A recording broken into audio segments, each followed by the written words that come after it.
Welcome to Fireside Frights. Today's story: found myself being stalked by an ambulance van.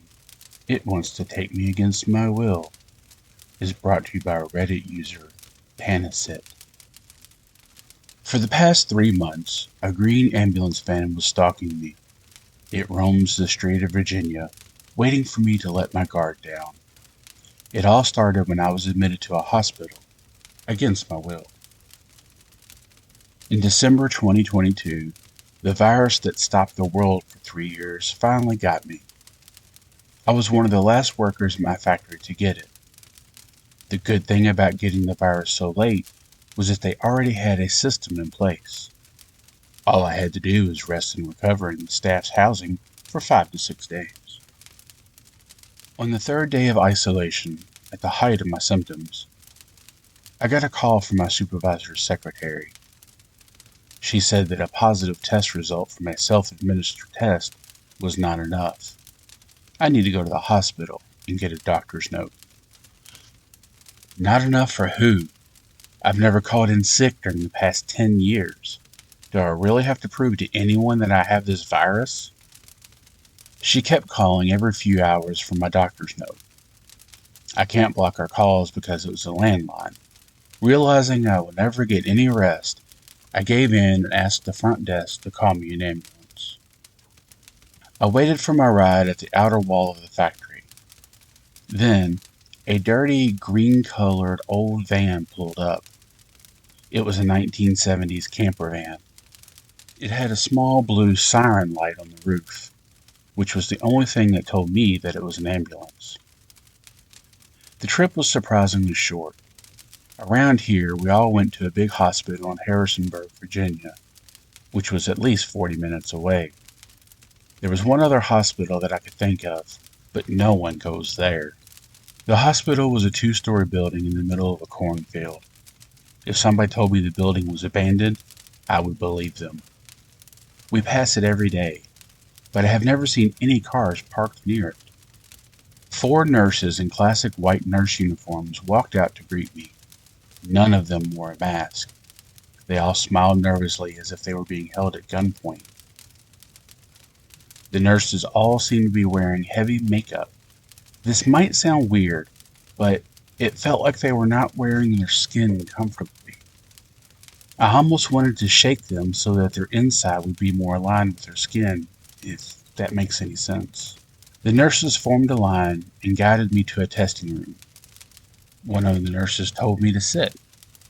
As soon as I sat down, she quickly strapped me into a chair. I freaked out right away. I asked her what she was doing. The nurse giggled and said that the test would be very painful. It wasn't going to be a saliva test, but instead, a nose test. I heard from friends and family members that the nose test can be painful, but I didn't know why I needed to be strapped to a chair. That nurse went to join the 3 other nurses in the room who had their backs against the wall in the dark half of the room. They all just stood there and watched me in the dark, still smiling nervously, not moving. I tried to process what I was seeing. I had about enough and was just about to open my mouth and tell them to unstrap me. Then I heard heavy footsteps getting closer to the room. The man was wearing a white coat, so I guessed he was the doctor in charge. But he was huge. He could easily be 7 feet, but he hunched over. His uneasy, forced grin did not help. I told him that I needed to be tested for the virus again so I could get a doctor's note. The doctor waved his hand to brush me off. He said there was no need for another test. The doctor turned to the 4 nurses standing in the dark. He said to them to admit me into the infectious disease ward. If I could, I would have jumped out of that chair. I said firmly that I was not going to get admitted. Are you crazy? I just wanted to get a doctor's note and go back to my factory. If you won't give me a note, then I will go to a different hospital.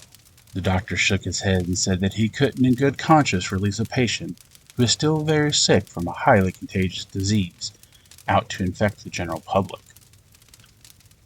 I started to get extremely nervous now. This guy was serious. I told him that he could not admit me against my will. His eyes widened and his grin became even wider. He then said in an eerie, calm way, "Son, we are in the middle of a global pandemic." Of course I can. The doctor then handed me a glass of water. He said casually that delirium is part of the virus's symptoms, and that I need to show him that I can calm down, or else. My mind was scrambling. This guy just threatened me. I realized that if I made a scene, he could use that as another excuse to forcibly admit me. Just when my lip touched the cup, I could hear a loud voice screaming in my head saying, "Don't!" A bit of it seeped between my teeth and went into my mouth anyway. Then, a nurse wheeled in a bed with several straps on it. I grabbed my phone thinking about speed dialing someone, but I dropped the phone and quickly passed out. I woke up to the sound of a woman crying and wailing loudly. It was dark, but I could see. I was strapped to the bed, but I still tried to pull my neck up to try to look around and assess my situation. There were curtains surrounding the bed I was strapped to. In addition to the woman's wail, I could hear coughing from all around me. I realized that I was in a very large room, like a school gymnasium. The coughing and crying sound around me were from other patients. What helped me at the time was that I was on a thin line between being fat and normal. This meant I could make my belly flatten quite easily by just holding my breath, and even easier if I was laying down. So I felt like I could wiggle my way out of the bed restraint. As I was wiggling, I started to see the detail of the painting on the ceiling. It was a painting of the nurses and the doctors of this hospital, standing shoulder to shoulder, looking down from above, right down at me. Their eyes were hollowed out, and their mouths were wide open. They had no teeth or tongue, just black paint. I had never seen such a horrifying imagery before in my life. As soon as I broke free, I opened the curtain and saw the other beds. The coughing ceased by then, and the only bed that seemed to have any movement was a woman who was crying uncontrollably. I wanted to go to her and ask her what was wrong. I even considered asking her to escape with me. Suddenly, she started to jump on her bed and dance, which I could see through the curtain. She started to laugh maniacally, saying that we're all going to die. Never mind then. I got out into a hallway, and there was no one. As I walked past the stairwell, I could hear the sound of people praying in unison coming from the basement. This creeped me out so badly, but I wondered if the reason why I could escape easily was that they were all downstairs. I may have woken up earlier than they expected since I drank only a few drops of the water the doctor gave me. I passed the room where they strapped me into a chair earlier, and thank God I found my phone and shoes. It was already dark, but I didn't care. I just jumped out of the window and made a break for it. The night was surprisingly well lit thanks to almost full moon. While I was walking along the edge of the cornfield, I noticed human heads poking out from the field. I know I shouldn't stop, but curiosity got the better of me. I peeked and saw people in their hospital gowns just walking in place in the cornfield. Their eyes were opened and they were still blinking, but they just stood there, staring at nothing. It was like they were lobotomized. I didn't have time to stick around though. I had to hurry out of there. I knew there was a plaza about 4 miles from where I was. Everything but a liquor store must have been closed by then, but I will take my chance. I called a friend from the factory to come pick me up.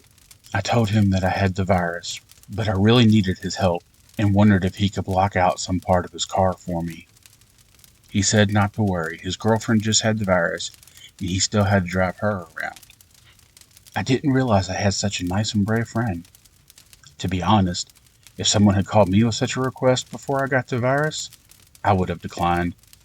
This event made me re-examine everything about myself. About 10 minutes after the call, while I stood in front of the liquor store waiting for my friend, a bunch of lights lit up in the distance.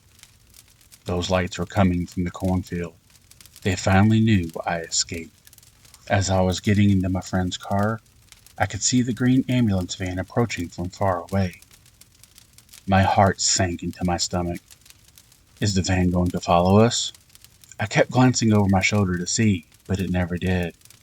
I thanked my friend about 50 million times during the ride. My friend dropped me off at my former supervisor's house. She was also my mentor at the factory. She had a guest house that her husband and son stayed in during their stint with the virus. I couldn't thank her enough. After about 3 days, I fully recovered. My mentor's husband said that he knew a doctor at the hospital in Harrisonburg who could write me a doctor's note even after I'm cured of the virus. My mentor's husband gave me a ride to get that precious doctor's note my supervisor's secretary wanted so badly. Just when I was about to get out of the car, I saw the van. It was the same green ambulance van from that awful hospital. It was like it was waiting for me. I started to panic. What if it could somehow drag me back to that hospital and I wouldn't be lucky like last time? I told my mentor's husband that I didn't need the doctor's note anymore. I was just going to quit. And I did. After telling my parents and friends about what happened, they all supported me. I decided to stay with my old roommate in Maryland for a while before I found a new job. However, I still needed to summon the courage to go back to the factory one more time. I had to get my car. When I got back to the factory, what I thought was going to be a quick gathering of things turned out to be longer than I expected. I was there for 10 years after all. I said hi to the people. They all asked me what happened, but I just told them I didn't want to get into it at the moment. I told the office that any papers they want me to sign can be mailed to my P.O. box. Just when I was about to leave, that green van showed up in the factory's parking lot. Did the ambulance van know I was coming? Was it tracking me somehow? Did somebody at the factory give them my information and tell them I was coming? I quickly got into my car and drove out of there. I told myself I was not going anywhere near that area ever again. That all happened in December. In late January, I had to go to my mentor's house to do her a small favor. I couldn't say no, since she did so much for me. On my way back from her house, I stopped at a gas station along Interstate 81. I was just about to pay for my drinks when I turned and saw the green ambulance van making its way into the station. I screamed in my head for the cashier to hurry up. As soon as I got my things, I sprinted to my car. As I drove out, I could see the ambulance van moving, trying to cut me off. Good thing there was another car that got between us. I managed to escape again. I looked back at the green van through my rearview mirror in anger. I realized now that I could never return to this area again, but that was still not the end of it. In late February, my niece called me and said she saw a dark green van parked on the opposite side of the house she was living in, which was the address I listed as a home address back when I worked at the factory. Then, just last week, the first week of March 2023, I went to a post office in Maryland to get my mail from my P.O. box. When I got out of my car, I saw a van. It was the same type of van, but it was a different color, and didn't have an ambulance light on the roof. I stared at it for about 10 seconds. Then I saw movement in the driver's seat. I wanted to scream in frustration. I didn't know if I was too paranoid or not, but I got back into my car and drove out of there. From now on, I knew that any moment I let my guard down, I might find myself walking back up to that room. I could still remember that painting of the nurses and doctors, without eyes and wide open mouths, staring down at me. If you were frightened by this episode, please like and subscribe, and maybe tell some friends. Until next time.